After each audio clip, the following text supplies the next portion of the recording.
உங்கள பார்க்கும்போது எல்லாருக்குமே தோன்றது வந்து, இவங்க ஒரு ஃபாரினர் இவங்க. ஆமா. இவங்க இவங்களுக்கு தமிழ் பேச தெரியுமா? அப்படின்னு நெறைய விஷயம். பட் இவ்ளோ பியூட்டிஃபுல்லா தமிழ் பேசுறீங்க நீங்க. தேங்க்ஸ். ஸோ இல்ல உண்மதான் அது. ஸோ நீங்க படிச்சது, வளர்ந்தது எல்லாத்த பத்தியுமே சொல்லுங்க. நான் படிச்சதெல்லாம் சென்னையில தான். லேடி ஆண்டால படிச்சேன். அதுக்கப்புறம் எக்கனாமிக்ஸ் ஸ்டெல்லால படிச்சேன். அண்ட் தென் அதுக்கப்புறம் யூகேக்கு போய் திருப்பி வந்தேன்.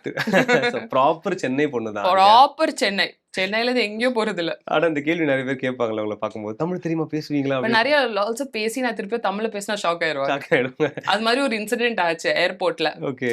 ஏதோ நைட் ஃப்ளைட்ல வந்து நான் தனியா வந்தேன். யாரோ ஒரு ஜென்டில்மேன் ஒரு மாதிரியா பேசினாரு. அண்ட் எனக்கு புடிக்கல.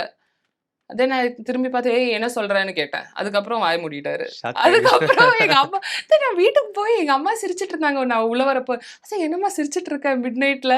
"இல்ல நீ ஏதோ ஏர்போர்ட்ல பண்ணேன்னு கேள்விப்பட்டேன்." ஓ! ஸோ யா அதுக்கு அது நீங்க ஒரு அட்வான்டேஜ் ஆனா. இப்பயும் ஃபேஸ் பண்றீங்களா? ஆஃப் கோர்ஸ் நீங்க அப்படியா? ஓகே. இப்ப தெரியல பிகாஸ் நெறைய தமிழ்ல பேசுற ஆ அதான் சொல்றேன். பிகாஸ் நீங்க இப்ப நீங்க சாரீலலாம் வரும்போது ஆப்வியஸா எல்லாருக்குமே டக்குனு ஒரு ஃபாரின் சாரி கட்டியிருக்காங்க இப்படி ம். வராங்க அப்படின்ற மாரி தோணும். ஆமா. கேஷுவல்ஸ்ல போனீங்கன்னா யாருக்குமே அடையாளமே தெரியாது கண்டிப்பா.